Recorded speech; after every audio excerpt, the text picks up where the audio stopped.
నర్సమ్మ నా పేరు. 6 సంవత్సరాలు అవుతుంది నా మొగడు చచ్చిపోయి. ఇంతవరకు ఒక పింఛన్ అనేది ఒకరికైనా చేస్తలేరు. పింఛన్ రాలేదు ఇప్పటికైనా. నాకు 6 సంవత్సరాల కూడా పింఛన్ వస్తలేదు. నాకు అప్లికేషన్ ఎన్నో పత్రికలు ఇచ్చినట్టు ఇస్తున్నా. నేను అందరికి కలిసిన వాళ్ళకి అంతా పత్రికలు పంచినట్టు పంచుతున్నా. ఎవరికైనా పట్టించుకుంటలేరు. నా పింఛన్ అంటే ఒకరికైనా యాద్ చేస్తలేరు. నాకు ఇంతవరకు పింఛన్ రాలేదు 6 సంవత్సరాల నుంచి. రాలేదు. మళ్ళీ నాకు 4 పిల్లలు, 2 కొడుకులు 2 బిడ్డలు.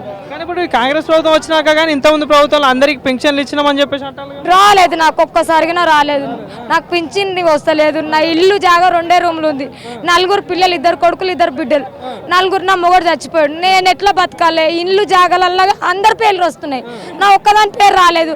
నేను దేనికి బాగున్నా సార్? నేను ఇక్కడికి వస్తే వీళ్ళేమంటున్నారు మరి? నాకు అందరి మా 3 ఇళ్ళలో మా 3 ఇళ్ళలో 2 పేర్లు వచ్చినాయి. నా ఒక్కదాని పేరు రాలేదు. నాకు ఎంత బాధ అనిపిస్తుంది సార్ చెప్పు. నా ఒక్కదాని పేరు రానందుకు ఎవరైతే లబ్ధిదారులు వాళ్ళకి ఇస్తలేరు. నేను మళ్ళీ అందరు పెద్ద పెద్ద వెనక దింపుకుంటారు నన్ను. ఎవరెనక తిరిగినా నేను లాభం లేదు. నేను ఎందుకు బతకాలి? ఏదో ఒక పురుగుల మంది దాగి వస్తా. ఎమ్మెల్యే ఉన్నా ఎవరేం చేస్తలేరు సార్. అందరికి పత్రికలు ఇచ్చినట్టు ఇట్లా ఇచ్చేసిన కాగితాలు. ఏ కాగితాలు ఇచ్చినా నాకు ఎవరేం సాయం చేస్తలేరు. వీళ్ళకి వస్తే చేస్తానన్నాడు సెక్రటరీ సార్, చేస్తానన్నాడు. ఇప్పుడు మళ్ళీ నీకు ఇల్లు రాకపోతే నీకు చూస్తామా అంటున్నాడు. సరే ఆయన సంతకం పెట్టించిండు. ప్రభుత్వం కాంగ్రెస్ ప్రభుత్వం వచ్చినాక 6 గ్యారెంటీలను పెట్టింది పథకాలు. ఇప్పుడు ఫ్రీ బస్ అన్నారు, ఇంకోటి 600కి 500కి గ్యాస్ అంటున్నారు, ఫ్రీ కరెంట్ ఇవైనా వస్తున్నాయి. నాకు ఫ్రీ ఒకటి ఏంది అది ఫ్రీ కరెంటు బిల్ ఒకటి వచ్చింది సార్. ఇంకా వేరే మిగతా ఏమీ రాలేవు నాకు.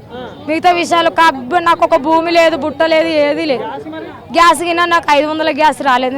పాత గ్యాసే ఉంది. మహిళలకు 2500 ఇస్తా అన్నది ప్రభుత్వం, అదేనా వచ్చింది? లేదు సార్, రాలేవు నాకు. లేదు, ఏవి లేవు. నాకు పింఛన్ కింద దిక్కు లేదు. మేము దిక్కులేక ఎట్లా ఉండాలి? పింఛన్ లేదు. నాకు ఇల్లు కింద రాలేదు. 2 కొడుకులు ఉంటే గుద్దుకొని చేస్తారు రేపు పొద్దుగల.